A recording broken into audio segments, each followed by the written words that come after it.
Sebelum ceritanya dimulai, silakan tulis asal daerah teman-teman di kolom komentar.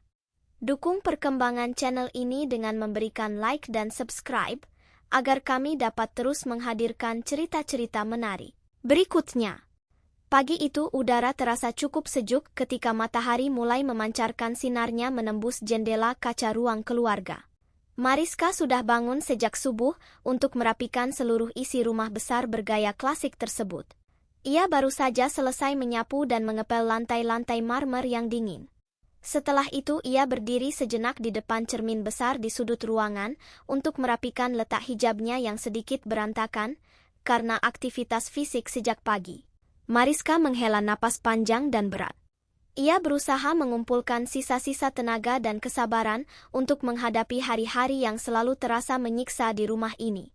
Belum sempat ia melangkah menuju dapur untuk menyiapkan sarapan pagi bagi suami dan mertuanya, suara langkah kaki yang diseret dengan kasar terdengar dari arah anak tangga. Itu adalah Ibu Ratih, ibu mertuanya. Wanita paruh baya tersebut berjalan menuruni tangga dengan wajah angkuh dan dagu terangkat tinggi. Tatapan matanya selalu tajam setiap kali melihat Mariska, seolah-olah Mariska adalah noda kotor di rumah megahnya. Tanpa mengucapkan selamat pagi atau sekadar basa-basi menanyakan kabar, Ibu Ratih langsung berjalan menghampiri Mariska. Tangannya dengan kasar melemparkan secari kertas kecil tepat ke hadapan wajah menantunya itu. Kertas tersebut melayang sesaat di udara sebelum akhirnya mendarat di atas meja kaca di dekat mereka.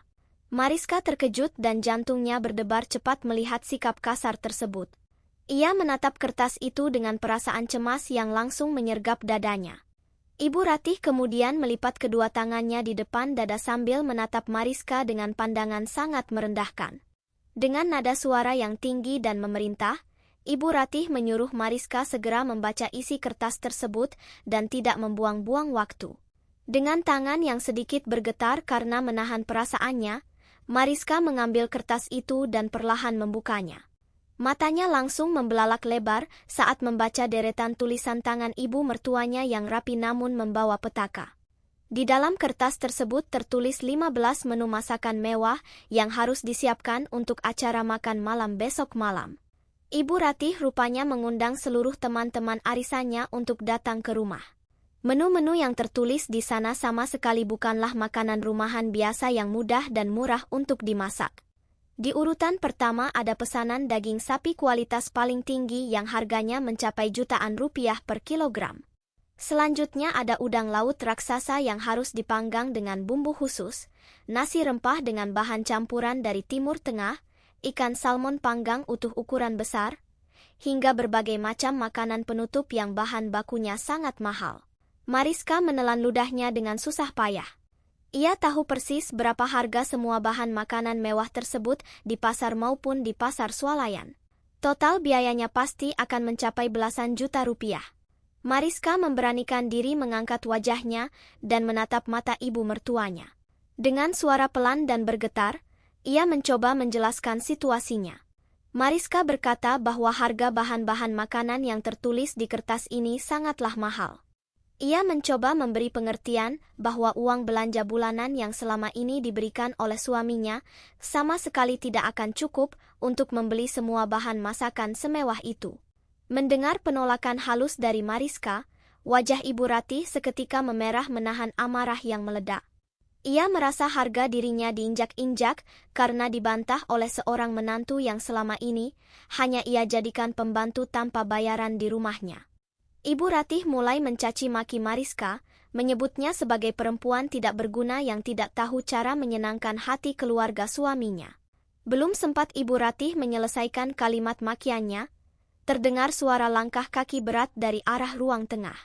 Itu adalah Bagas, suami Mariska. Pria itu berjalan menghampiri mereka dengan wajah kusut dan kesal karena waktu tidurnya terganggu oleh suara perdebatan antara ibu dan istrinya. Alih-alih menanyakan duduk perkaranya dengan tenang dan bijaksana sebagai seorang kepala keluarga, Bagas justru langsung berdiri di samping ibunya. Ia menatap Mariska dengan tatapan mata yang tajam dan penuh dengan kebencian. Tanpa mau mendengarkan penjelasan Mariska terlebih dahulu, Bagas langsung membentak istrinya dengan suara yang sangat keras hingga menggema di ruang tamu. Bagas menyuruh Mariska menggunakan uang tabungannya sendiri untuk membeli semua bahan makanan tersebut. Dengan kata-kata yang sangat kejam, Bagas mengatakan bahwa kapan lagi Mariska bisa membahagiakan ibunya setelah selama ini hidup menumpang di rumah keluarganya. Bagas bahkan menyebut Mariska sebagai istri yang sangat perhitungan, pelit, dan sama sekali tidak tahu balas budi. Hati Mariska hancur berkeping-keping mendengar ucapan pria yang seharusnya melindungi dan menyayanginya itu. Bagas seolah-olah sengaja menutup mata dan ingatan bahwa selama 3 tahun usia pernikahan mereka, seluruh gaji bulanan Mariska dari hasil bekerja selalu diambil paksa olehnya. Bagas mengontrol seluruh akses perbankan milik Mariska. Ia memegang kartu anjungan tunai mandiri istrinya dan hanya memberikan uang belanja harian yang sangat minim, bahkan seringkali uang itu kurang untuk menutupi kebutuhan makan mereka bertiga sehari-hari. Mariska hanya bisa menundukkan kepalanya dalam-dalam. Air matanya mulai menggenang di pelupuk mata, mengaburkan pandangannya ke lantai.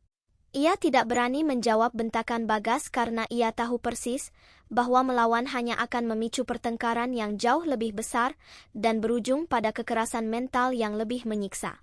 Bagas dan Ibu Ratih kemudian mendengus kesal dan berlalu begitu saja meninggalkan Mariska sendirian yang mematung di ruang tamu. Mereka berdua berjalan santai menuju ruang makan sambil tertawa pelan, mulai merencanakan dan membicarakan betapa meriahnya acara makan malam besok serta betapa irinya teman-teman arisan Ibu Ratih saat melihat hidangan mewah di meja makan mereka. Setelah suara langkah kaki suami dan ibu mertuanya menjauh, Mariska perlahan merogoh saku pakaiannya dan mengeluarkan telepon pintarnya. Dengan jari yang masih gemetar hebat, ia membuka aplikasi perbankan untuk mengecek sisa saldo di rekening pribadinya. Layar telepon pintar itu memuat beberapa saat sebelum akhirnya menampilkan sederet angka yang membuat dada Mariska terasa semakin sesak dan sulit bernapas. Saldo rekeningnya benar-benar hanya tersisa Rp50.000. Uang sebesar itu bahkan tidak akan cukup untuk membeli seporsi makanan biasa di warung pinggir jalan, apalagi harus dituntut membeli daging sapi kualitas terbaik dan udang laut raksasa untuk puluhan tamu sosialita. Air mata yang sejak tadi ditahannya sekuat tenaga akhirnya runtuh dan jatuh berderai membasahi kedua pipinya. Mariska menangis dalam diam, meratapi nasib pernikahannya yang begitu malang dan penuh dengan penderitaan. Ia merasa sangat terpojok, sendirian di dunia ini, dan sama sekali tidak berdaya melawan kekuasaan suami dan ibu mertuanya. Pikirannya benar-benar buntu. Ia tidak tahu harus mencari uang belasan juta rupiah dari mana dalam waktu kurang dari 24 jam. Di saat kepalanya terasa ingin pecah memikirkan beban berat itu dan rasa putus asa mulai menggerogoti sisa kewarasannya, tiba-tiba Mariska merasakan sebuah sentuhan lembut yang hangat. Seseorang menepuk pundaknya dari belakang dengan pelan. Mariska tersentak kaget dan menahan napasnya sejenak. Ia menyeka air matanya dengan punggung tangan dan bersiap menoleh untuk melihat siapa orang yang sedang berdiri di belakangnya saat ini. Mariska buru-buru menghapus sisa-sisa air mata di wajahnya sebelum memutar tubuhnya. Jantungnya masih berdebar kencang, takut jika orang yang menepuk pundaknya itu adalah Bagas yang kembali untuk memarahinya lagi. Namun saat ia menoleh, tidak ada siapa-siapa di ruang tamu. Mariska mengernyitkan dahi. Ia baru menyadari bahwa tepukan itu hanya halusinasinya sesaat akibat tekanan pikiran yang terlalu berat. Suasana rumah kembali hening dan dingin. Mariska memutuskan untuk segera melangkah menuju dapur yang berada di bagian belakang rumah. Ia butuh tempat yang sepi untuk menenangkan pikirannya yang sedang kacau balau. Begitu sampai di dapur, ia duduk bersandar di kursi meja makan kecil tempat ia biasa menyantap makanan sisa sendirian. Di dapur yang sepi itu, ingatan Mariska kembali memutar rentetan penderitaan yang ia alami selama 3 tahun terakhir. Pernikahan yang awalnya ia harapkan menjadi tempat berteduh yang damai, ternyata berubah menjadi penjara yang sangat menyiksa. Bagas yang dulu bersikap manis dan penuh perhatian saat masa pengenalan, seketika berubah sifat aslinya tepat sehari setelah mereka resmi menikah. Suaminya itu ternyata adalah seorang pria yang sangat bergantung pada ibunya dan sama sekali tidak mau bekerja keras. Bagas sering bergonta-ganti pekerjaan karena selalu merasa tidak cocok dan lebih memilih bersantai di rumah. Untuk menutupi gaya hidup keluarganya, Bagas tanpa rasa malu mengambil alih seluruh penghasilan Mariska. Setiap kali waktu gajian tiba, Bagas akan langsung memindahkan seluruh uang dari rekening Mariska ke rekening pribadinya, hanya menyisakan pecahan uang kecil yang tidak berarti. Lebih menyakitkan lagi, Ibu Ratih selalu ikut campur dalam setiap urusan rumah tangga mereka. Ibu mertuanya itu tidak pernah sekalipun memuji usaha Mariska dalam merawat rumah atau memasak makanan. Apapun yang dilakukan Mariska selalu salah di mata Ibu Ratih. Ketika Mariska membeli sabun cuci yang sedikit lebih murah untuk berhemat, Ibu Ratih akan mencacinya sebagai orang miskin yang kampungan. Namun di sisi lain, Ibu Ratih dengan bangganya membeli perhiasan emas dan barang-barang bermerek menggunakan uang hasil jerih payah Mariska bekerja lembur di kantor. Mariska benar-benar diperlakukan layaknya mesin pencetak uang sekaligus asisten rumah tangga yang tidak memiliki hak suara sama sekali. Kini, permintaan gila untuk menyiapkan 15 menu mewah itu benar-benar mendorong Mariska ke tepi jurang keputusasaan. Ia tahu persis watak ibu mertuanya. Jika besok malam hidangan mewah itu tidak tersedia di atas meja makan, Ibu Ratih pasti akan mengamuk besar-besaran. Wanita itu akan mempermalukan Mariska di depan semua teman-temannya, menuduhnya sebagai menantu pemalas yang tidak tahu menghargai mertua. Bagas pun pasti akan ikut-ikutan menyiksanya secara lisan, atau bahkan mungkin mengusirnya dari rumah di tengah malam. Bayangan penderitaan dan hinaan yang akan ia terima besok malam membuat sekujur tubuh Mariska berkeringat dingin. Ketakutan itu menjalar merasuki aliran darahnya. Dalam keadaan kalut dan putus asa, pandangan Mariska kembali tertuju pada layar telepon pintarnya yang masih menyala di atas meja dapur. Sebuah notifikasi iklan dari aplikasi pinjaman uang daring tiba-tiba muncul di layar atas. Iklan itu menawarkan dana tunai cepat hingga puluhan juta rupiah yang bisa cair hanya dalam waktu hitungan menit tanpa agunan. Mata Mariska terpaku pada tulisan iklan tersebut. Pikirannya yang sedang kacau mulai mempertimbangkan hal yang sangat berbahaya itu.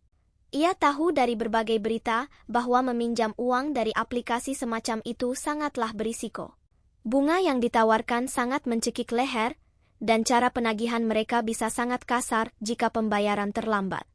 Namun di sisi lain, ketakutannya terhadap kemarahan Bagas dan Ibu Ratih jauh lebih besar menguasai akal sehatnya saat ini. Dengan tangan yang kembali gemetar, Mariska membuka tautan iklan tersebut.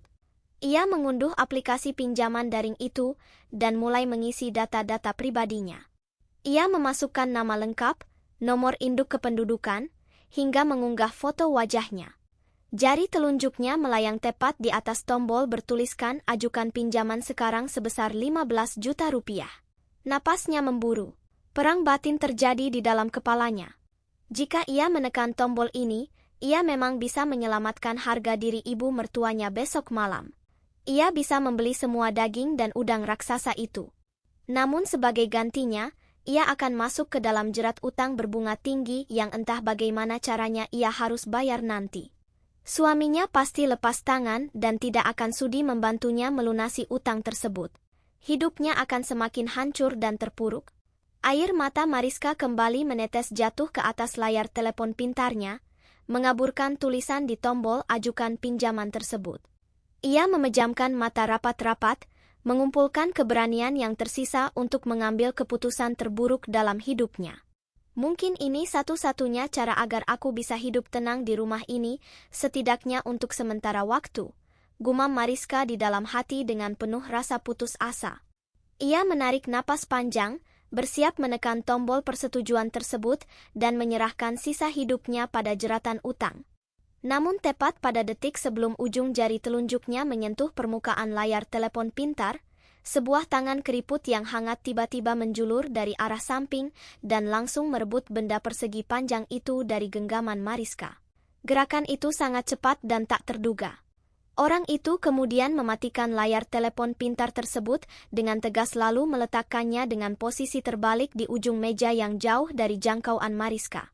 Mariska terperanjat hebat, jantungnya seolah melompat dari dadanya. Ia mendongakkan kepalanya dengan cepat. Di sampingnya berdiri seseorang yang sama sekali tidak ia duga akan berada di dapur pada jam seperti ini.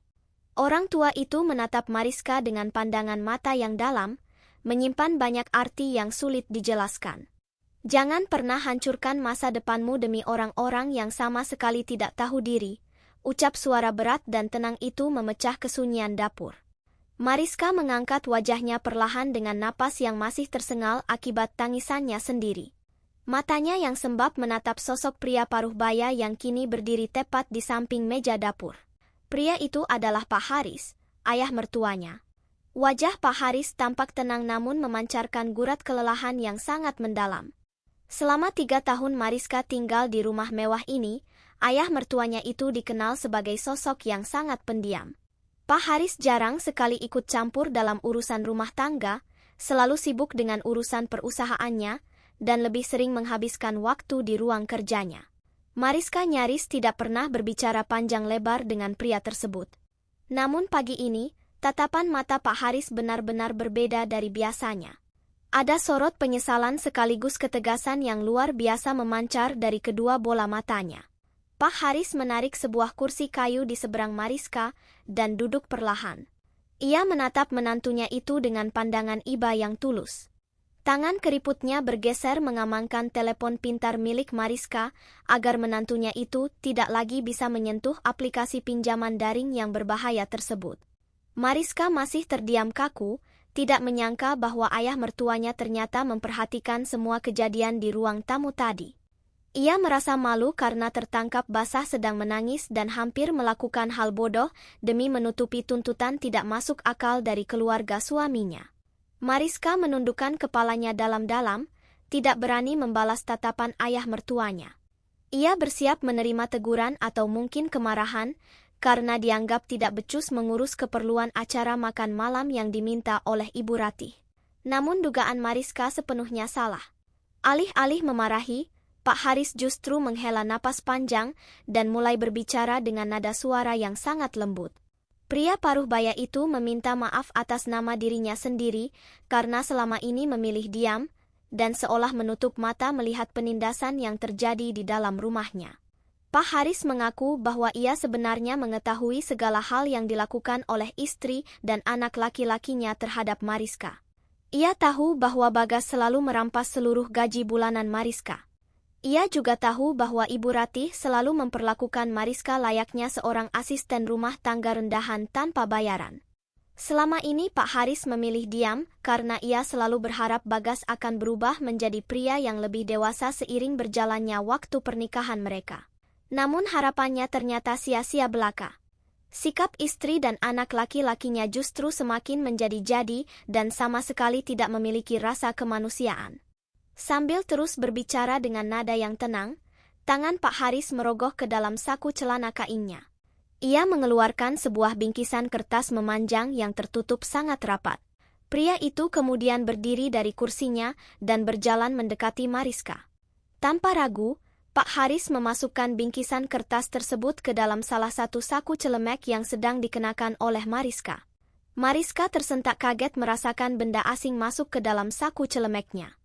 Ia meraba bingkisan itu dari luar dan merasakan ada tumpukan kertas yang cukup padat di dalamnya. Ia mendongak menatap wajah ayah mertuanya dengan dahi berkerut, menuntut penjelasan tentang apa sebenarnya isi dari bungkusan tersebut. Pak Haris kembali duduk di kursinya dan meminta Mariska untuk membuka bingkisan itu sekarang juga. Dengan tangan yang masih sedikit gemetar, Mariska mengeluarkan bungkusan tersebut dari saku celemeknya dan perlahan membuka lipatan kertasnya. Mata Mariska seketika membelalak lebar melihat apa yang ada di dalam sana.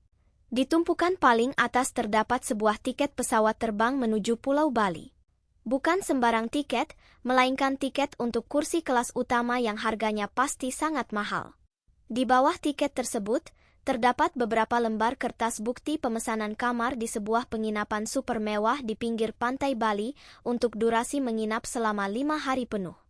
Dan yang paling mengejutkan, di bagian paling bawah tumpukan dokumen itu, terdapat gulungan uang tunai dalam jumlah yang sangat banyak.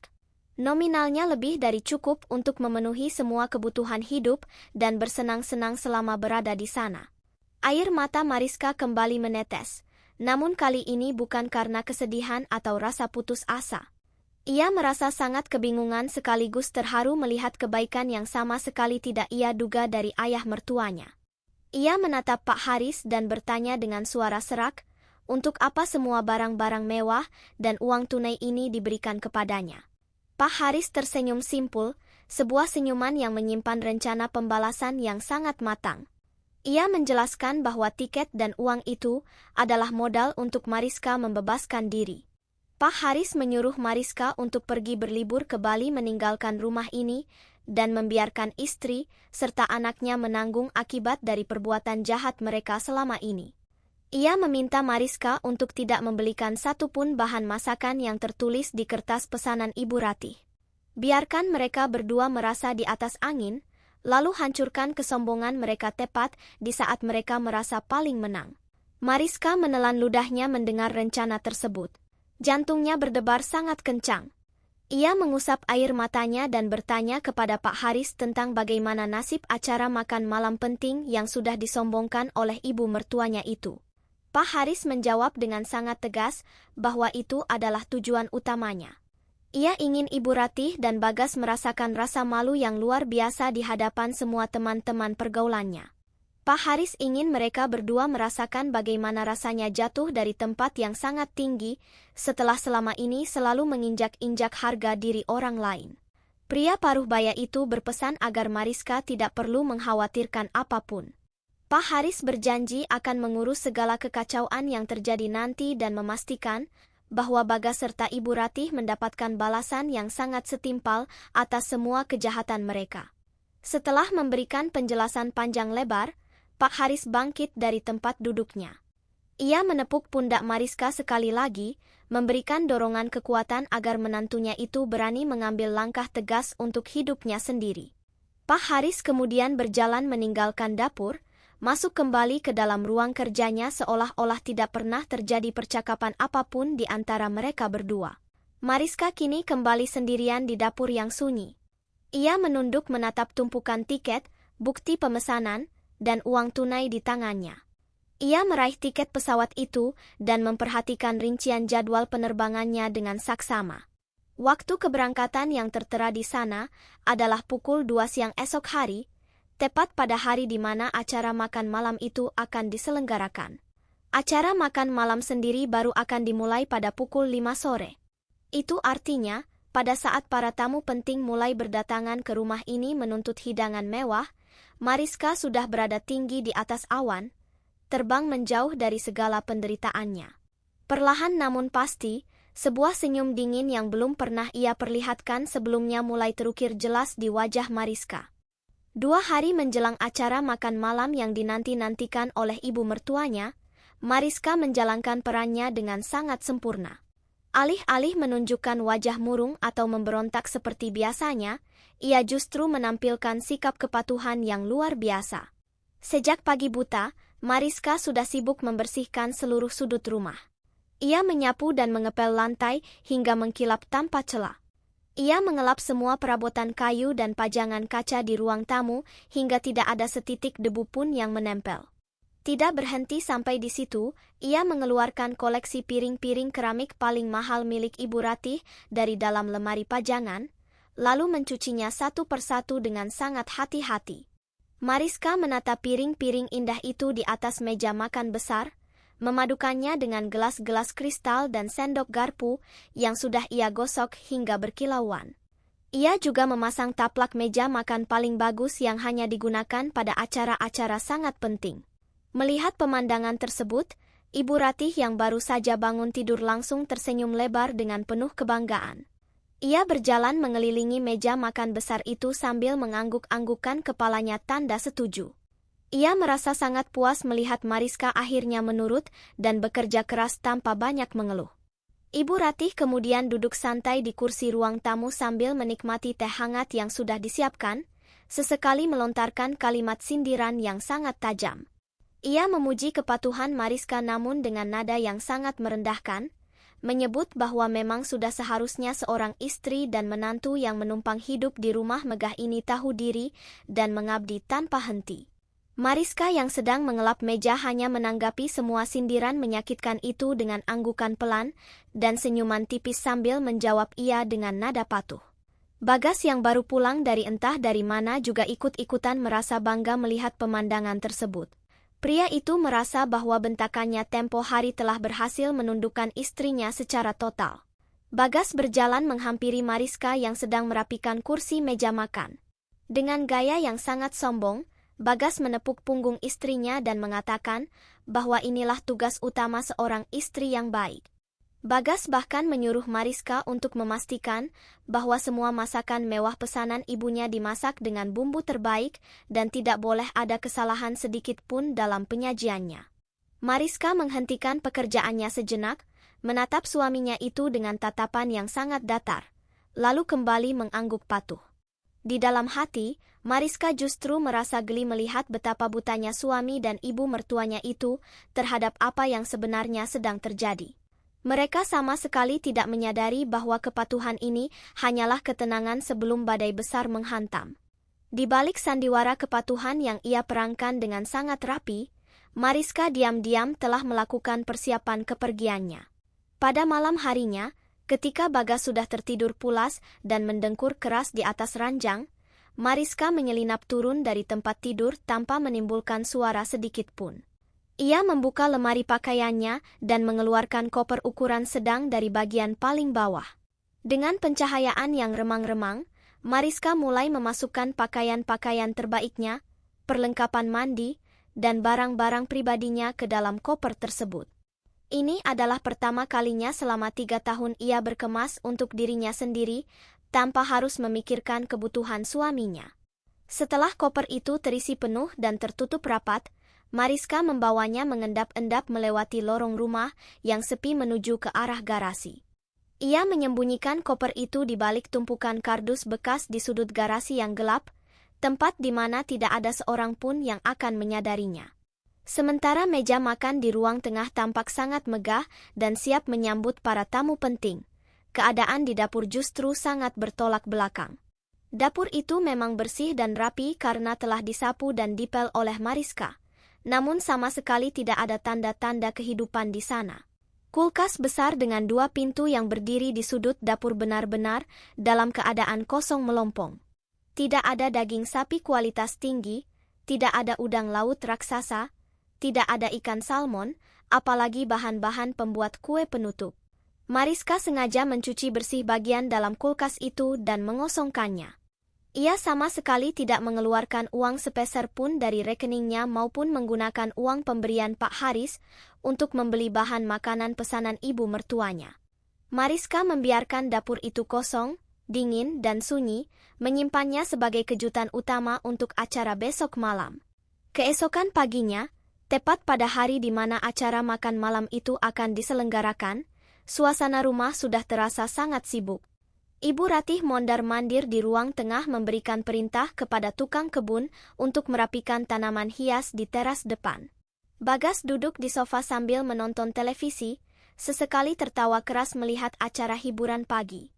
Mariska sendiri sudah rapi mengenakan pakaian bepergiannya dan merapikan letak hijabnya di depan cermin. Ia mengambil tas tangannya, memastikan bahwa tiket pesawat, bukti pemesanan penginapan, dan gulungan uang tunai pemberian ayah mertuanya sudah tersimpan aman di bagian dalam tas. Mariska menarik napas panjang, menenangkan debaran jantungnya yang mulai berpacu lebih cepat, lalu melangkah ke ruang tengah menemui suami dan ibu mertuanya. Mariska berpamitan dengan suara yang sangat tenang dan meyakinkan. Ia mengatakan kepada Bagas bahwa ia harus segera berangkat menuju pasar besar di pusat kota untuk mengambil semua pesanan daging sapi, makanan laut segar, dan bahan-bahan penting lainnya yang sudah ia pesan sejak kemarin. Mendengar alasan tersebut, Bagas tidak menaruh curiga sedikit pun. Ia hanya menatap sekilas ke arah istrinya, mendengus pelan dengan nada meremehkan, lalu mengibaskan tangannya menyuruh Mariska segera pergi dan tidak membuang-buang waktu. Ibu Ratih yang mendengarnya dari jarak jauh bahkan berteriak mengingatkan agar Mariska tidak merusak bahan masakan yang mahal-mahal itu saat membawanya pulang. Mariska hanya tersenyum tipis merespon mereka. Ia melangkah keluar dari pintu utama rumah, berjalan melewati halaman, dan membuka gerbang depan dengan langkah yang sangat ringan.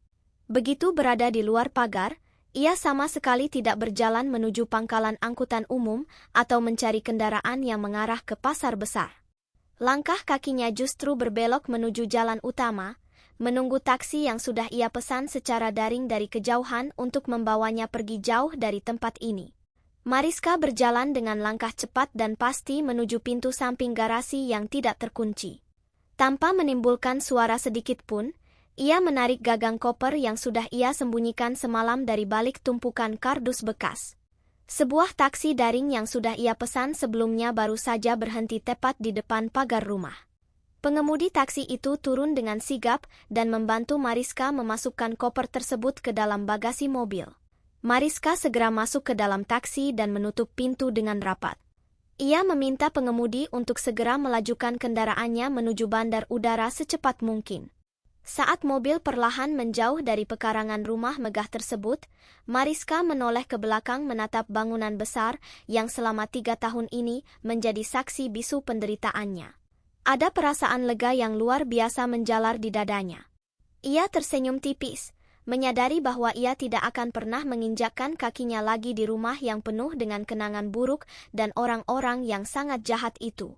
Perjalanan menuju bandar udara memakan waktu sekitar 1 jam, karena arus lalu lintas yang cukup padat di siang hari. Sepanjang perjalanan, Mariska hanya duduk diam memandangi jalanan raya dari balik kaca jendela mobil. Pikirannya melayang membayangkan betapa paniknya Bagas dan Ibu Ratih sore nanti. Selama ini ia selalu hidup dalam ketakutan, selalu menunduk, dan selalu berusaha keras memenuhi tuntutan tidak masuk akal dari keluarga suaminya. Namun hari ini, ia mengambil kendali penuh atas hidupnya sendiri. Uang tunai dari ayah mertuanya tersimpan aman di dalam tas tangannya. Ia merasa seperti burung yang baru saja lepas dari sangkar besinya, siap terbang tinggi ke tempat yang jauh. Begitu taksi tiba di lobi keberangkatan, Mariska membayar ongkos perjalanan dan melangkah masuk ke dalam bangunan bandar udara dengan penuh rasa percaya diri yang belum pernah ia rasakan sebelumnya. Setelah menyelesaikan proses pemeriksaan dokumen dan menitipkan kopernya, Mariska melangkah menuju ruang tunggu khusus bagi penumpang pesawat kelas utama.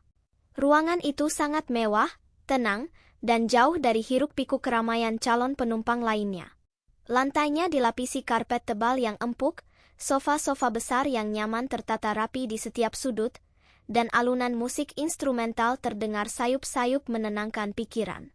Mariska duduk di salah satu sofa yang menghadap langsung ke arah landasan pacu.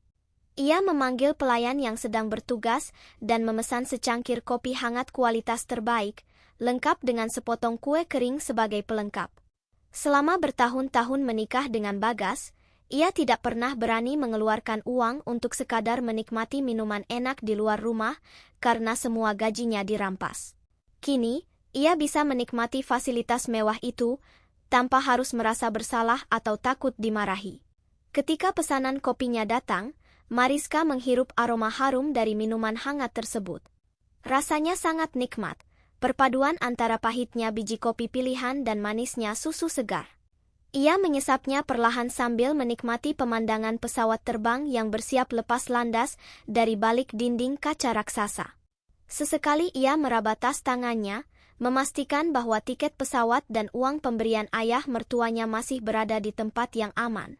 Waktu berjalan begitu cepat. Suara panggilan dari pengeras suara memberitahukan bahwa para penumpang untuk penerbangan menuju Pulau Bali sudah dipersilakan masuk ke dalam pesawat. Mariska bangkit dari tempat duduknya, merapikan letak pakaian dan hijabnya agar tetap rapi, lalu berjalan tenang mengikuti petunjuk arah menuju pintu keberangkatan. Tidak ada sedikit pun keraguan di dalam langkah kakinya. Begitu masuk ke dalam kabin pesawat terbang kelas utama, Mariska disambut dengan senyuman ramah dari para pramugari. Ia ditunjukkan menuju kursinya yang sangat lebar dan empuk, dilengkapi dengan berbagai fasilitas hiburan dan selimut tebal yang wangi. Mariska duduk bersandar dengan nyaman, merasakan kelembutan kursi tersebut menyangga punggungnya yang seringkali terasa pegal karena terlalu banyak mengerjakan pekerjaan rumah tangga. Ia mengeluarkan telepon pintarnya dari dalam tas. Setelah memastikan tidak ada pesan penting dari tempat kerjanya, ia segera mengubah pengaturan telepon pintarnya menjadi mode senyap, lalu menyimpannya kembali ke dalam tas. Mariska benar-benar tidak ingin ada satupun gangguan yang merusak perjalanan liburannya. Sesaat kemudian, pesawat terbang mulai bergerak perlahan meninggalkan landasan pacu, melesat naik menembus gumpalan awan tebal di langit. Mariska membenarkan posisi hijabnya agar lebih nyaman untuk bersandar, menutup kedua matanya, lalu tertidur pulas dengan senyuman yang terus menghiasi bibirnya. Sementara itu, tepat ketika jam dinding besar di ruang tengah rumah menunjukkan pukul 5 sore, suasana rumah kediaman Bagas mulai terasa sibuk dan tegang. Ibu Ratih sudah selesai berdandan dan keluar dari kamarnya dengan langkah yang sangat anggun. Ia mengenakan pakaian terbaiknya yang terlihat sangat mahal, lengkap dengan perhiasan-perhiasan besar yang melingkar di leher dan pergelangan tangannya. Rambutnya disanggul rapi dan wajahnya dirias sedemikian rupa agar terlihat menonjol di hadapan teman-teman arisannya. Ibu Ratih berjalan memeriksa ruang makan. Ia tersenyum puas melihat meja makan panjang itu sudah ditata dengan sangat indah menggunakan piring-piring keramik mahal kesayangannya. Gelas-gelas kristal memantulkan cahaya lampu ruang gantung dengan sangat cantik. Namun, ada satu hal aneh yang mulai mengganggu pikirannya. Ibu Ratih menajamkan penciumannya, mencoba menghirup udara di sekitarnya. Rumah besar itu terasa sangat wangi oleh pengharum ruangan, namun sama sekali tidak ada aroma masakan yang tercium dari arah dapur. Biasanya, jika seseorang memasak daging panggang atau makanan laut dalam jumlah yang banyak, aromanya pasti akan menyebar ke seluruh penjuru rumah, bahkan hingga menembus ke ruang tamu. Namun sore ini, udaranya sangat bersih tanpa ada bau rempah masakan sedikit pun. Ibu Ratih mulai mengerutkan dahinya. Ia berpikir mungkin Mariska sengaja menutup rapat pintu dapur dan menyalakan penyedot asap dengan kekuatan maksimal agar asap masakannya tidak mengotori ruang tengah. Ia memutuskan untuk tidak memikirkannya lebih jauh karena suara bel rumah tiba-tiba berbunyi nyaring, menandakan bahwa tamu-tamu pentingnya sudah mulai berdatangan. Satu persatu teman-teman sosialita Ibu Ratih melangkah masuk ke dalam rumah dengan gaya yang tidak kalah angkuh. Mereka saling bertegur sapa, memuji penampilan satu sama lain, dan langsung duduk menempati kursi di ruang tamu. Bagas juga turun dari lantai atas dengan pakaian rapi, ikut menyambut teman-teman ibunya dengan senyum yang dipaksakan. Ibu Ratih mulai memamerkan dan menceritakan secara berlebihan tentang hidangan luar biasa yang telah disiapkan untuk malam ini. Ia menyebutkan satu persatu daftar menu mewah itu dengan suara yang lantang agar semua tamunya merasa kagum. Para tamu mendengarkan dengan antusias dan mengaku sudah tidak sabar untuk segera menyantap daging kualitas tinggi dan udang raksasa yang dijanjikan. Namun seiring berjalannya waktu, para tamu mulai saling berbisik satu sama lain karena mereka juga menyadari keanehan yang sama. Sama sekali tidak ada aroma sedap dari dapur, dan sosok menantu yang biasanya sibuk mondar-mandir melayani tamu justru sama sekali tidak terlihat batang hidungnya. Waktu terus berjalan lambat. Sudah lewat setengah jam dari jadwal yang ditentukan, para tamu undangan sudah berpindah duduk mengelilingi meja makan yang sangat panjang dan mewah itu. Mereka duduk dengan rapi, meletakkan serbet di atas pangkuan masing-masing, dan memegang sendok garpu yang sudah mengkilap. Namun, piring-piring keramik mahal di hadapan mereka masih kosong melompong. Tidak ada satupun panci pemanas makanan, mangkuk sup, maupun piring saji yang dikeluarkan dari dapur. Beberapa tamu mulai menunjukkan wajah tidak sabar. Mereka saling berpandangan dan mulai berbisik-bisik membicarakan tuan rumah yang dianggap kurang tanggap dalam menjamu tamu penting. Suasana yang awalnya penuh dengan tawa dan obrolan ringan kini berubah menjadi sangat canggung dan tegang. Ibu Ratih mulai merasa gelisah di tempat duduknya. Ia terus-menerus menatap ke arah lorong yang menghubungkan ruang makan dengan dapur. Senyum di wajahnya terlihat semakin kaku dan dipaksakan. Ia berusaha mengalihkan perhatian tamu-tamunya dengan menceritakan tentang perhiasan barunya, namun usahanya gagal karena suara perut keroncongan dari salah satu tamu terdengar cukup jelas di ruangan yang mulai hening itu. Ibu Ratih merasa sangat malu. Ia menoleh ke arah Bagas yang duduk di ujung meja dengan tatapan mata yang tajam, memberikan isyarat agar anak laki-lakinya itu segera pergi ke dapur untuk memeriksa apa yang sebenarnya sedang terjadi. Ia benar-benar tidak mengerti mengapa menantunya itu sangat lambat dalam menyajikan makanan padahal semua persiapannya sudah dilakukan sejak pagi tadi. Bagas yang sejak tadi juga menahan rasa kesal akhirnya bangkit dari kursinya. Ia tersenyum meminta maaf kepada para tamu dan beralasan bahwa istrinya mungkin membutuhkan sedikit bantuan untuk membawa piring-piring besar berisi hidangan tersebut. Dengan langkah lebar dan penuh amarah yang tertahan, Bagas berjalan menyusuri lorong menuju dapur di bagian belakang rumah. Di dalam kepalanya, ia sudah menyusun berbagai macam kalimat makian yang paling kasar untuk dilontarkan kepada Mariska. Ia berencana untuk menyeret istrinya itu keluar dan memaksanya segera meletakkan semua makanan ke atas meja. Bagas merasa harga dirinya dan ibunya telah dipermalukan karena harus membuat tamu-tamu penting mereka menunggu terlalu lama dengan piring kosong. Namun tepat ketika Bagas berbelok masuk ke ambang pintu dapur, langkah kakinya mendadak berhenti. Jantungnya berdesir aneh. Dapur itu berada dalam keadaan gelap gulita. Tidak ada lampu utama yang menyala, hanya ada sedikit cahaya remang-remang yang masuk dari celah jendela ventilasi udara. Hawa di dalam ruangan itu juga terasa sangat dingin, bukan panas seperti layaknya sebuah dapur yang sedang digunakan untuk memasak belasan menu makanan mewah. Suasananya begitu sunyi senyap. Tidak ada suara pisau yang beradu dengan talenan, tidak ada suara desisan minyak goreng panas di atas wajan, dan tidak ada suara air yang mendidih. Bagas mengerjapkan matanya beberapa kali, mencoba menyesuaikan pandangannya dengan kegelapan. Dengan tangan yang mulai sedikit gemetar, ia meraba dinding di dekat pintu dan menekan saklar lampu utama. Seketika lampu neon putih di langit-langit menyala terang benderang, memperlihatkan kondisi dapur secara keseluruhan. Mulut Bagas sedikit terbuka karena terkejut. Dapur itu sangat bersih, rapi, dan tidak ada tanda-tanda kehidupan sama sekali. Meja dapur terbuat dari pualam itu bersih tanpa noda.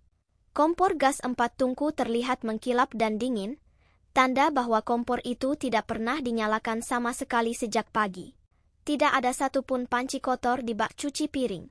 Tidak ada sayuran sisa, tidak ada bungkus daging, dan yang paling penting, sosok Mariska sama sekali tidak ada di sana. Bagas mulai panik. Napasnya menjadi tidak beraturan. Pikirannya berusaha mencerna kenyataan yang tersaji di depan matanya namun ia terus menyangkalnya. Ia berpikir mungkin Mariska sudah memasak semuanya dan menyimpannya di dalam kulkas besar agar tetap segar sebelum disajikan. Dengan langkah tergesa-gesa yang setengah berlari, Bagas menghampiri kulkas besar 2 pintu yang berdiri tegak di sudut ruangan. Tangannya yang berkeringat dingin langsung menarik kedua gagang pintu kulkas itu dengan sangat kasar. Hembusan udara dingin dari mesin pendingin langsung menerpa wajahnya. Mata Bagas terbelalak sangat lebar, seolah-olah kedua bola matanya ingin melompat keluar dari tempatnya.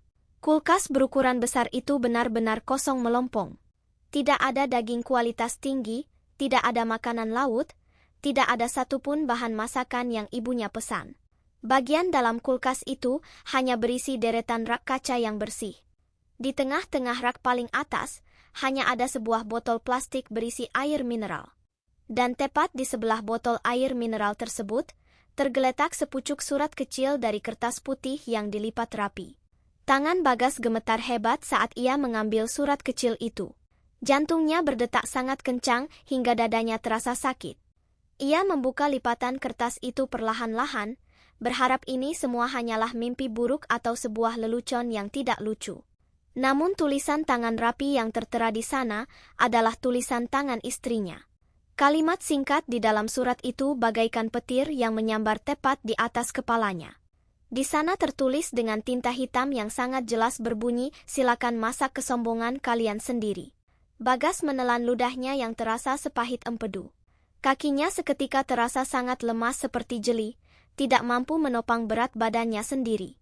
Ia berpegangan erat pada pintu kulkas agar tidak jatuh terduduk ke lantai. Rasa mual yang luar biasa tiba-tiba menyerang perutnya. Dunianya seakan runtuh saat itu juga. Ia akhirnya menyadari bahwa Mariska telah pergi meninggalkan mereka, membawa pergi uang belanja, dan sengaja menjebak mereka dalam kehancuran yang sempurna. Di tengah kepanikannya yang memuncak dan rasa mual yang melilit perutnya, telinga Bagas menangkap suara keributan dari arah ruang makan di depan. Suara para tamu undangan kini terdengar semakin keras dan tidak sabar.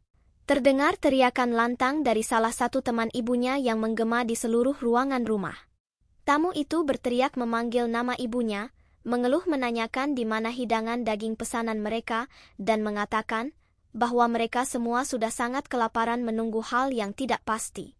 Teriakan itu disusul oleh suara protes dari tamu-tamu lainnya yang mulai merasa ditipu oleh omong kosong Ibu Ratih. Bagas masih berdiri mematung di depan kulkas yang terbuka lebar, memegang surat kecil itu dengan tangan yang bergetar. Ia menatap kosong ke arah lorong dapur yang terang benderang. Ia tidak tahu harus menjawab apa, ia tidak tahu harus menyajikan apa, dan ia sama sekali tidak siap menghadapi rasa malu yang akan menghancurkan nama baik keluarganya hingga berkeping-keping pada malam hari ini. Matahari sore di Pulau Bali mulai bergerak turun perlahan menuju garis cakrawala memancarkan cahaya jingga keemasan yang memantul indah di atas permukaan air laut. Desiran ombak yang bergulung memecah kesunyian pantai memberikan ketenangan yang selama ini tidak pernah Mariska rasakan. Mariska sedang duduk bersandar menikmati hangatnya air di dalam kolam air hangat pribadi yang terletak tepat di balkon kamar penginapan mewahnya. Uap air yang mengepul tipis membawa aroma bunga Kamboja yang menenangkan pikiran dan merelaksasi seluruh otot tubuhnya yang tegang. Ia membiarkan air hangat itu memijat lelahnya selama bertahun-tahun menjadi pelayan tak bergaji di rumah suaminya sendiri. Setelah merasa cukup berendam, Mariska beranjak naik dari kolam, mengeringkan tubuhnya dengan handuk yang sangat tebal dan lembut, lalu kembali mengenakan pakaian santai yang sopan dan merapikan kembali letak hijabnya di depan cermin. Wajahnya kini terlihat jauh lebih cerah dan segar, seolah-olah beban berat bertonton baru saja diangkat dari kedua pundaknya. Mariska berjalan mendekati meja kecil di sudut balkon dan mengambil telepon pintar miliknya yang sejak tadi ia biarkan tergeletak begitu saja. Sejak turun dari pesawat terbang, ia belum sekalipun memeriksa pemberitahuan yang masuk ke perangkat tersebut. Ia ingin memastikan dirinya benar-benar sampai di kamar penginapan dengan selamat dan nyaman sebelum menghadapi segala kekacauan yang pasti sedang terjadi di seberang pulau sana. Dengan napas yang sangat tenang, Mariska mengusap layar telepon pintarnya dan mematikan mode senyap. Seketika itu juga, benda persegi panjang tersebut bergetar hebat tiada henti selama hampir 2 menit penuh. Layar telepon pintar itu dipenuhi oleh ratusan rentetan pemberitahuan yang masuk secara bersamaan bagaikan air bah yang menjebol bendungan. Mariska duduk di kursi santai rotan sambil menyilangkan kakinya. Ia menatap layar itu dengan sebuah senyuman tipis yang sangat dingin. Di sana tertera 50 panggilan tak terjawab dari nomor Bagas, dan 30 panggilan tak terjawab dari nomor Ibu Ratih. Selain itu, ada lebih dari 200 pesan singkat yang masuk secara beruntun dari kedua orang tersebut. Mariska membuka aplikasi pesan singkat dan mulai membaca rentetan pesan dari suaminya dari urutan yang paling awal. Pesan pertama dikirim sekitar pukul 5 sore, berisi pertanyaan dengan nada memerintah yang sangat tinggi. Bagas bertanya di mana Mariska berada, menyuruhnya cepat pulang karena para tamu sudah datang, dan memintanya segera mengeluarkan semua masakan dari dapur. Pesan-pesan berikutnya yang berjarak 15 menit kemudian mulai dipenuhi dengan kata-kata kasar dan makian. Bagas memaki Mariska sebagai istri yang tidak berguna, pemalas, dan mengancam akan menghukumnya jika ia tidak segera kembali membawa daging dan udang pesanan ibunya. Namun, yang membuat Mariska tertawa kecil adalah perubahan nada pesan yang masuk setengah jam setelahnya. Pesan-pesan berisi ancaman dan makian itu perlahan-lahan berubah menjadi kepanikan yang sangat nyata. Bagas mulai mengirim pesan dengan huruf kapital semua, menanyakan mengapa kulkas kosong melompong dan kemana perginya semua uang belanja. Bagas bercerita dengan panik bahwa tamu-tamu penting ibunya sudah mulai marah-marah di meja makan karena kelaparan. Pria yang biasanya selalu bersikap angkuh dan merasa berkuasa itu, kini mengirimkan rentetan pesan bernada memohon.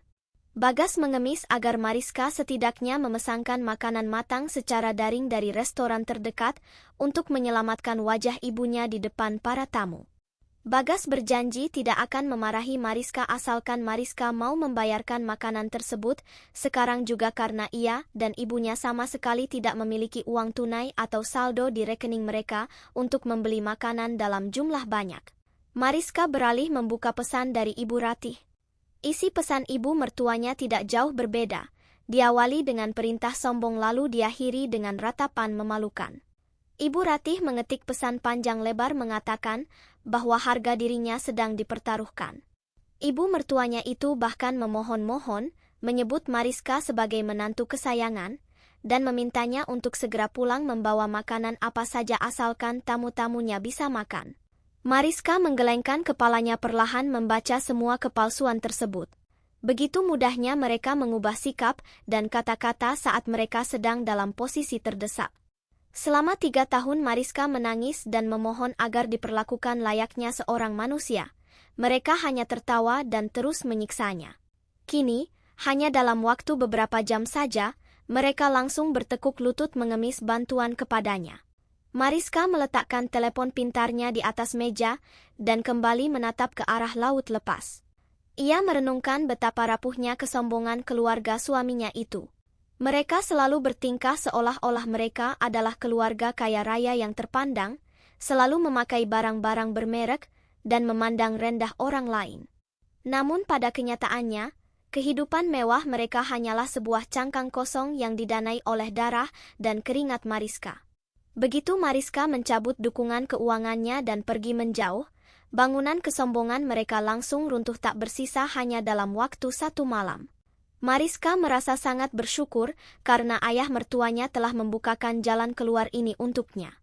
Jika saja kemarin ia benar-benar menekan tombol pinjaman daring berbunga tinggi itu, saat ini ia pasti sedang sibuk melayani orang-orang jahat itu di dapur sambil menanggung beban utang puluhan juta rupiah sendirian.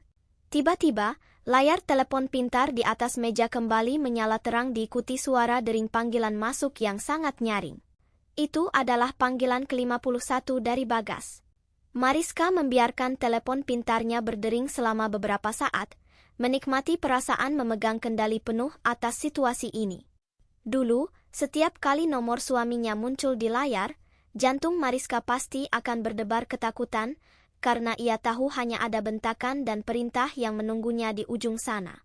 Namun sekarang, ia sama sekali tidak merasakan ketakutan itu lagi. Yang ia rasakan hanyalah ketenangan dan kepuasan. Setelah dering ke-10, Mariska akhirnya mengusap layar untuk menjawab panggilan tersebut. Ia tidak menempelkan telepon pintar itu ke telinganya, melainkan meletakkannya di atas meja dan menyalakan mode pengeras suara. Tepat setelah sambungan terhubung, terdengar suara tarikan napas putus asa dari seberang sana sebelum akhirnya sebuah percakapan yang akan mengubah segalanya dimulai. Dan apa yang diucapkan Mariska selanjutnya membuat Bagas menjerit histeris. Di seberang panggilan, suasana di ruang makan kediaman Ibu Ratih benar-benar sudah menyerupai kapal pecah. Bagas yang baru saja kembali dari dapur dengan wajah pucat pasi dan tubuh gemetar sengaja menekan tombol panggil ke nomor istrinya sekali lagi. Ia berdiri di ujung meja makan yang dikelilingi oleh tamu-tamu penting yang sudah memasang wajah sangat masam. Dalam keputusasaannya, Bagas berencana menyalakan mode pengeras suara pada telepon pintarnya agar semua tamu undangan bisa mendengar percakapannya dengan Mariska. Niat busuk Bagas adalah untuk menimpakan seluruh kesalahan kepada istrinya. Ia ingin membuat kesan bahwa Mariska adalah istri yang durhaka, gila, dan dengan sengaja menyabotase acara penting ini sehingga ia dan ibunya terbebas dari tuduhan sebagai pembohong. Saat nada panggil akhirnya tersambung, Bagas langsung berteriak dengan suara yang sengaja dibuat-buat agar terdengar seperti suami yang sedang menjadi korban. Bagas bertanya dengan nada tinggi meminta penjelasan di mana Mariska berada dan mengapa tidak ada satupun makanan di dapur. Ia menuduh istrinya telah mempermalukan keluarga dan membawa lari uang belanja yang diberikan kepadanya. Para tamu undangan langsung terdiam dan memusatkan perhatian mereka ke arah telepon pintar yang tergeletak di atas meja makan tersebut. Ibu Ratih juga ikut mencondongkan tubuhnya ke depan, berharap menantunya itu akan memberikan alasan yang bisa menyelamatkan muka mereka. Namun, balasan yang keluar dari pengeras suara telepon pintar itu sama sekali bukan suara tangisan atau permohonan maaf yang sering mereka dengar selama ini. Terdengar helaan napas yang sangat tenang, anggun, dan penuh percaya diri dari Mariska. Suara latar berupa deburan ombak pantai yang sangat jernih ikut terdengar memenuhi ruang makan yang tegang itu. Dengan nada suara yang sangat datar dan jelas, Mariska berkata melalui sambungan telepon itu. Ia memanggil suaminya dengan tenang, memberitahukan bahwa saat ini ia sedang bersantai menikmati liburan di Pulau Bali. Mariska melanjutkan kalimatnya tanpa sedikit pun rasa takut. Ia mengatakan bahwa ibu mertuanya meminta disiapkan 15 menu mewah yang harganya mencapai belasan juta rupiah. Mariska mempersilakan mereka berdua untuk pergi membeli semua bahan masakan itu sendiri menggunakan uang mereka. Kemudian, dengan penekanan kata yang sangat tajam, Mariska membongkar semua rahasia yang selama ini tertutup rapat. Ia mengatakan dengan suara lantang bahwa mereka berdua tidak mungkin bisa membeli makanan itu, karena mereka sama sekali tidak memiliki uang tunai sepeser pun. Mariska mengingatkan Bagas di depan semua orang bahwa selama 3 tahun ini, seluruh hidup mewah mereka, mulai dari perhiasan ibunya hingga biaya operasional rumah, sepenuhnya dibiayai oleh hasil jerih payah Mariska bekerja yang selalu dirampas paksa setiap bulan. Keheningan yang mencekam seketika menyelimuti seluruh ruang makan. Para tamu sosialita yang duduk mengelilingi meja panjang itu membelalakkan mata lebar-lebar. Mereka saling melempar pandangan tidak percaya. Selama ini, Ibu Ratih selalu bercerita bahwa menantunya adalah perempuan miskin yang beruntung bisa dinikahi oleh anak laki-lakinya yang kaya raya dan sukses berbisnis. Namun kenyataan yang baru saja keluar dari pengeras suara itu membalikkan semua cerita karangan tersebut. Fakta bahwa keluarga yang terlihat sangat bergelimang harta ini ternyata hanya menumpang hidup dari gaji seorang menantu membuat para tamu merasa sangat muak dan tertipu. Bagas panik luar biasa. Tangan bergetarnya berusaha meraih telepon pintar itu untuk segera memutus sambungan. Namun salah satu tamu pria yang merupakan suami dari teman ibunya menepis tangan Bagas dengan keras. Pria itu menuntut agar sambungan telepon tetap dilanjutkan, karena ia ingin mendengar seluruh kebenarannya. Mariska belum selesai. Dari seberang telepon, ia kembali menambahkan kalimat yang menjadi pukulan mematikan bagi kesombongan keluarga itu.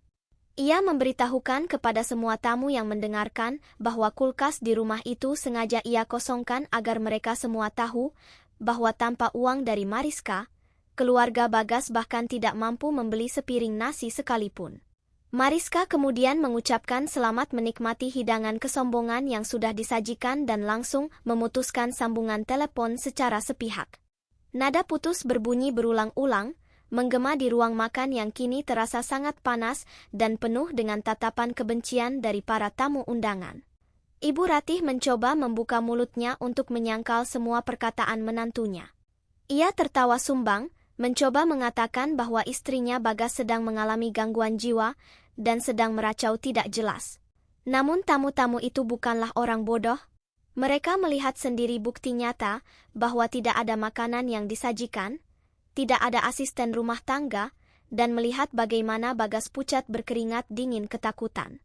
Salah satu teman arisan Ibu Ratih berdiri dari kursinya dengan kasar hingga kursi itu berderit nyaring bergesekan dengan lantai marmer.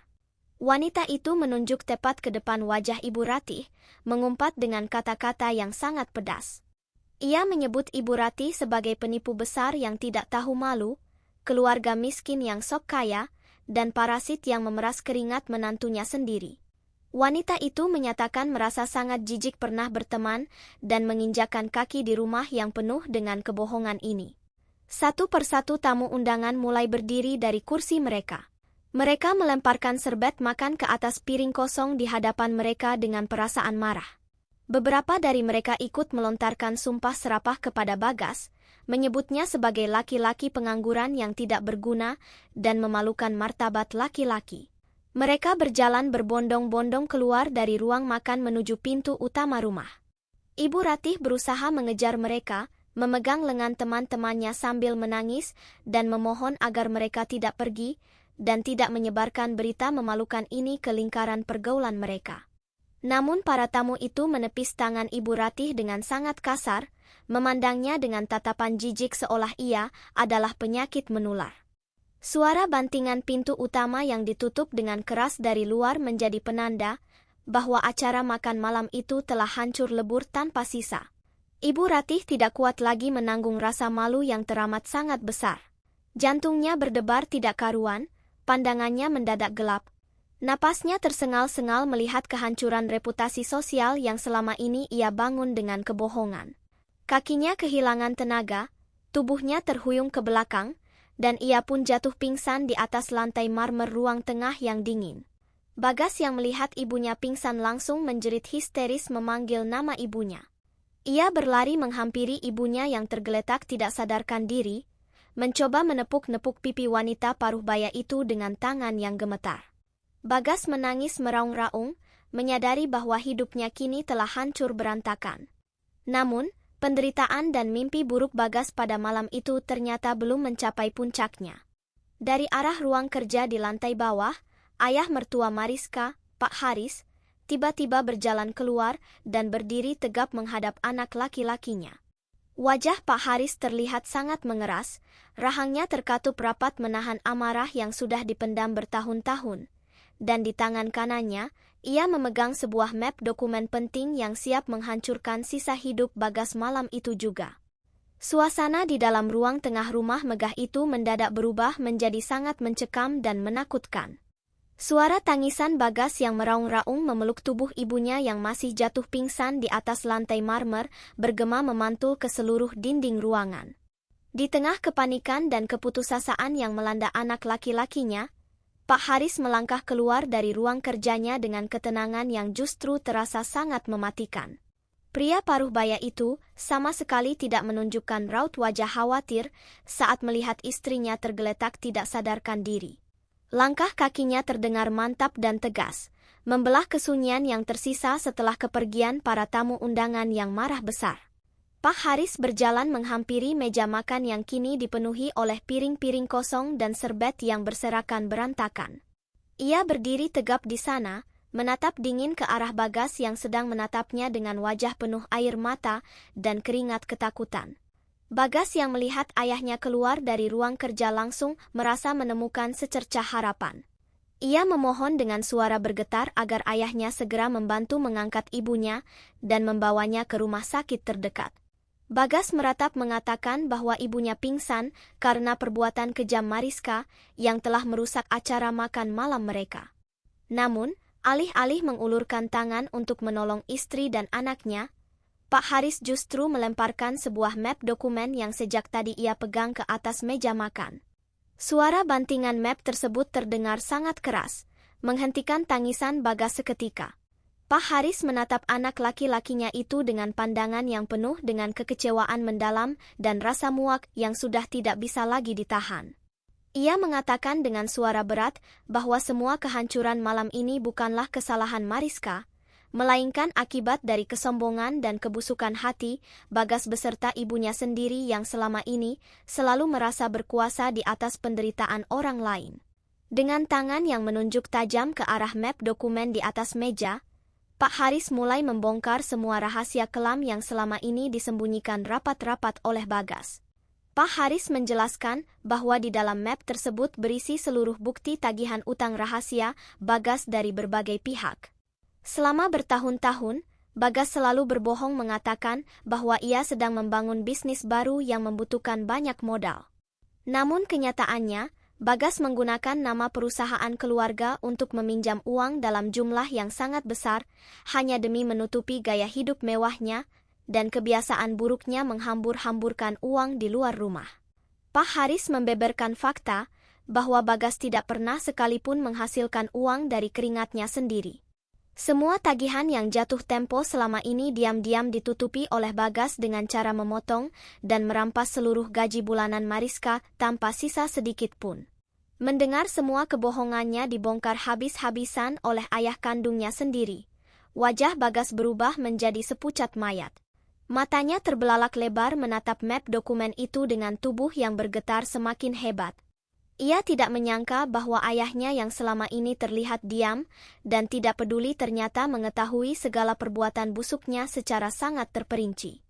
Bagas mencoba membuka mulutnya untuk menyela dan mencari alasan pembenaran, namun tatapan tajam Pak Haris langsung membungkamnya. Pak Haris melanjutkan kalimatnya dengan nada suara yang semakin meninggi, memarahi Bagas sebagai laki-laki yang sama sekali tidak memiliki harga diri karena hidup menumpang dari keringat seorang istri dan berlindung di balik kesombongan ibunya. Pak Haris menegaskan bahwa ia telah melakukan penyelidikan menyeluruh sejak beberapa bulan terakhir dan merasa sangat jijik melihat kelakuan darah dagingnya sendiri yang tega menyiksa seorang perempuan baik-baik seperti Mariska. Pukulan terberat bagi Bagas belum berhenti sampai di situ. Setelah membeberkan semua aib dan tumpukan utang tersebut, Pak Haris menjatuhkan hukuman yang paling ditakuti oleh Bagas. Dengan suara lantang yang menggema di seluruh ruangan, Pak Haris mengumumkan bahwa mulai detik ini juga, ia telah mencoret nama Bagas dari daftar ahli waris keluarga. Segala bentuk hak atas harta kekayaan keluarga, properti, maupun aset perusahaan tidak akan pernah jatuh ke tangan Bagas. Selain itu, Pak Haris juga menyatakan bahwa ia telah memecat Bagas dari posisinya di perusahaan secara tidak hormat. Semua fasilitas mewah seperti mobil, tunjangan kesehatan, dan uang saku bulanan yang selama ini dinikmati oleh Bagas dicabut saat itu juga. Bagas benar-benar dilucuti dari segala kemewahan yang selama ini menjadi tameng kesombongannya di hadapan Mariska dan orang-orang lain. Tidak hanya menghukum Bagas, Pak Haris juga mengarahkan kemarahannya kepada Ibu Ratih yang masih terbaring pingsan di lantai. Pak Haris mengatakan bahwa ia sudah sangat lelah menasihati istrinya yang selalu gila hormat dan haus akan pujian dari teman-teman sosialitanya. Sebagai hukuman atas perlakuan kejam Ibu Ratih terhadap Mariska, Pak Haris memberitahukan bahwa ia telah membekukan seluruh kartu perbankan dan kartu belanja milik istrinya itu. Ibu Ratih tidak akan lagi bisa membeli perhiasan mewah, pakaian mahal, atau mengadakan acara-acara sombong yang menghamburkan uang keluarga. Pak Haris memutuskan untuk memutus semua akses keuangan bagi istri dan anak laki-lakinya itu, membiarkan mereka berdua menghadapi kenyataan hidup yang sebenarnya tanpa ada lagi uang yang bisa mereka gunakan untuk menyombongkan diri. Keputusan itu bersifat mutlak dan tidak bisa diganggu-gugat sama sekali. Setelah menyampaikan semua keputusan tegasnya, Pak Haris membalikkan badannya tanpa sedikit pun menoleh kembali ke arah anak dan istrinya. Ia berjalan menuju pintu utama rumah dengan langkah yang sangat ringan, seolah baru saja melepaskan beban penyakit yang selama ini menggerogoti tubuhnya. Pak Haris mengatakan bahwa ia akan pergi meninggalkan rumah ini dan membiarkan Bagas menyelesaikan sendiri semua masalah utang piutang yang telah ia buat. Sebelum benar-benar keluar dari pintu, Pak Haris berpesan dengan nada dingin agar Bagas bersiap-siap menghadapi para penagih utang yang pasti akan datang mencarinya esok pagi. Pintu utama rumah kemudian tertutup rapat, meninggalkan Bagas dalam kesunyian yang mencekam. Bagas jatuh terduduk di lantai, meratapi nasibnya yang berubah 180 derajat hanya dalam waktu beberapa jam saja. Ia kini tidak memiliki pekerjaan, tidak memiliki akses keuangan, dan harus menanggung utang dalam jumlah yang sangat besar. Ibunya yang mulai sadar dari pingsannya langsung menangis histeris ketika Bagas menceritakan semua keputusan mengerikan dari ayahnya tersebut. Rumah mewah yang selama ini menjadi lambang kesombongan mereka kini terasa seperti penjara yang siap menelan mereka hidup-hidup. Dalam keadaan kalut dan putus asa tingkat tinggi, akal licik Bagas kembali bekerja. Ia menyadari bahwa satu-satunya orang yang mungkin memiliki uang tunai dan bisa menyelamatkannya saat ini hanyalah Mariska. Bagas segera mengambil telepon pintarnya, menghubungi salah satu temannya yang paling kaya, dan mengemis meminjam sedikit uang hanya untuk membeli karcis penerbangan paling murah menuju Pulau Bali malam itu, juga demi menyusul istrinya. Angin pantai yang berhembus lembut membawa aroma garam laut yang segar menyapa wajah Mariska yang sedang duduk santai di sebuah kedai tepi pantai di Pulau Bali. Pagi itu matahari bersinar sangat cerah, Secerah perasaan hati Mariska yang akhirnya terbebas dari rantai penderitaan panjang. Ia duduk menikmati pemandangan ombak yang bergulung tenang sambil menyesap minuman hangatnya. Penampilannya hari ini terlihat sangat memukau, bukan karena riasan yang berlebihan, melainkan karena pancaran kepercayaan diri dan kedamaian batin yang membuat wajahnya berseri-seri. Hijabnya terpasang rapi membingkai wajahnya yang tersenyum manis melihat anak-anak kecil berlarian bermain pasir di kejauhan. Mariska benar-benar menikmati setiap detik kebebasannya, merencanakan kehidupan baru yang jauh lebih baik dan mandiri tanpa bayang-bayang keluarga suaminya yang beracun. Namun ketenangan pagi itu tiba-tiba terusik oleh kehadiran seorang pria yang berjalan tertatih-tatih menghampiri mejanya. Pria itu adalah Bagas. Penampilan Bagas sangat berantakan dan jauh dari kesan pria kaya yang selalu ia pamerkan selama ini. Wajahnya kusam, matanya sembab karena kurang tidur dan menangis semalaman, serta pakaiannya tampak kusut masai karena ia harus tidur di ruang tunggu bandar udara sebelum berhasil menemukan keberadaan istrinya. Begitu melihat Mariska duduk sendirian, Bagas langsung setengah berlari mendekat. Tanpa mempedulikan tatapan heran dari para pengunjung kedai lainnya, Bagas langsung menjatuhkan dirinya, bersujud tepat di samping kursi yang diduduki oleh Mariska. Pria itu menangis tersedu-sedu, memegangi ujung kursi Mariska dengan kedua tangannya yang bergetar. Bagas mulai meratap dan memohon ampun dengan suara yang sangat menyedihkan. Ia memanggil-manggil nama Mariska, mengatakan betapa menyesalnya ia atas semua perlakuan buruknya selama 3 tahun pernikahan mereka. Bagas bercerita dengan nada putus asa bahwa ayahnya telah mengusirnya, memecatnya, dan mencabut semua hak warisnya. Ia mengaku kini menjadi gelandangan yang dikejar-kejar oleh banyak penagih utang yang ganas. Dengan segala manipulasi kata-kata yang biasa ia gunakan, Bagas berjanji akan berubah menjadi suami yang baik, berjanji akan mencari pekerjaan yang halal, dan berjanji akan melindungi Mariska dari ibunya sendiri asalkan Mariska mau memaafkannya dan menerimanya kembali. Bagas mengemis meminta perlindungan dan bantuan keuangan dari Mariska, karena ia tahu istrinya itu memegang sejumlah uang tunai pemberian ayahnya. Mariska sama sekali tidak terkejut melihat kedatangan suaminya yang menyedihkan itu.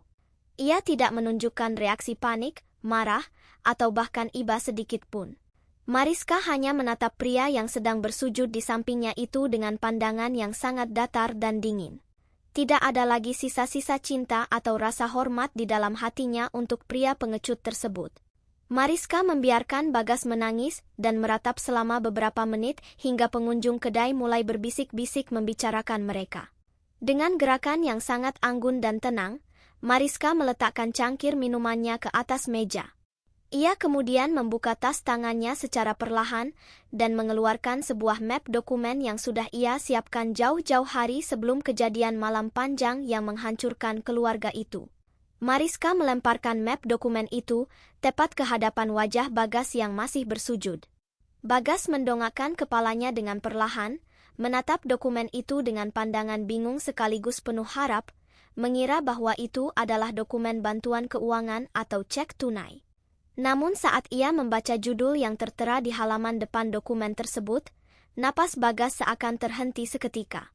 Itu adalah surat gugatan cerai resmi yang sudah ditandatangani oleh Mariska dengan tinta tebal. Mariska berbicara dengan suara yang sangat tenang namun tajam mengiris hati. Ia mengatakan bahwa Bagas datang menyusulnya bukan karena cinta atau penyesalan yang tulus, melainkan murni karena Bagas sudah jatuh miskin dan membutuhkan tempat untuk bergantung. Mariska menegaskan bahwa ia menolak untuk terus-menerus dijadikan mesin pencetak uang bagi pria tidak berguna. Ia menyuruh Bagas untuk menandatangani surat tersebut dan meresmikan perpisahan mereka selamanya. Bagas mencoba menolak, menggelengkan kepalanya dengan kuat dan berusaha merobek surat tersebut. Namun Mariska dengan cepat memperingatkan bahwa jika Bagas tidak mau menandatanganinya dengan baik-baik, ia akan melaporkan semua bukti perampasan gaji dan kekerasan mental yang ia alami kepada pihak berwajib agar Bagas dijebloskan ke dalam penjara. Ancaman tegas itu membuat nyali Bagas langsung menciut. Dengan tangan bergetar hebat dan air mata yang terus mengalir deras membasahi pipinya, Bagas akhirnya mengambil pena dan menandatangani surat gugatan cerai tersebut. Setelah tanda tangan itu dibubuhkan, Mariska mengambil kembali dokumennya dengan senyum penuh kemenangan. Ia menunduk sedikit, meraup segenggam pasir pantai yang putih, lalu dengan sengaja menaburkan pasir tersebut tepat ke atas kepala Bagas yang kembali tertunduk lesu. Itu adalah simbol bahwa semua kenangan buruk dan hubungan mereka telah dikubur selamanya menjadi debu. Tanpa menoleh lagi, Mariska berdiri dan berjalan pergi meninggalkan mantan suaminya yang menangis meraung-raung memeluk lututnya sendiri di atas hamparan pasir. Beberapa bulan kemudian, kehidupan benar-benar memberikan balasan karma yang setimpal bagi setiap perbuatan. Di sebuah sudut jalanan ibu kota yang panas dan berdebu, terlihat seorang wanita paruh baya sedang sibuk mengipasi dagangannya. Itu adalah Ibu Ratih. Wajahnya yang dulu selalu angkuh dan dipenuhi riasan mahal kini terlihat sangat kusam, dipenuhi kerutan kelelahan, dan terlihat jauh lebih tua dari usia sebenarnya. Karena tidak memiliki uang lagi, ia terpaksa menyambung hidup dengan berjualan nasi bungkus di pinggir jalan. Seringkali mendapat hinaan dari mantan teman-teman sosialitanya yang kebetulan melintas. Sementara itu, Bagas hidup berpindah-pindah dari satu tempat kumuh ke tempat kumuh lainnya. Ia menjadi pengangguran yang selalu hidup dalam ketakutan, karena terus diburu oleh para penagih utang yang siap menghajarnya kapan saja. Hidup ibu dan anak itu hancur berantakan, merasakan penderitaan yang berlipat ganda dari apa yang pernah mereka berikan kepada Mariska. Di sisi lain, kehidupan Mariska di Pulau Bali justru berbunga dengan sangat indah. Pada sebuah sore yang cerah, Mariska terlihat sedang duduk di sebuah teras bangunan yang sangat indah menghadap langsung ke arah laut lepas. Di hadapannya duduk Pak Haris, mantan ayah mertuanya yang kini sudah ia anggap seperti ayah kandungnya sendiri. Mereka berdua sedang menikmati secangkir teh manis hangat sambil tertawa berbincang-bincang ringan. Suasana di sekitar mereka tampak sangat meriah dengan banyak karangan bunga ucapan selamat.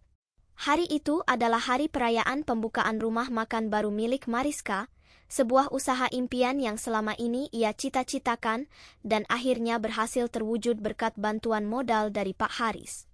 Mariska tersenyum memandang papan nama rumah makannya yang berdiri megah, menyadari bahwa keadilan pada akhirnya selalu ditegakkan bagi mereka yang mau bersabar dan berani berjuang memutuskan rantai penderitaan. Penonton yang mengikuti kisah panjang ini ditinggalkan dengan rasa puas yang luar biasa melihat kejahatan terhukum dengan sangat pedih dan kebaikan mendapatkan akhir bahagia yang sempurna.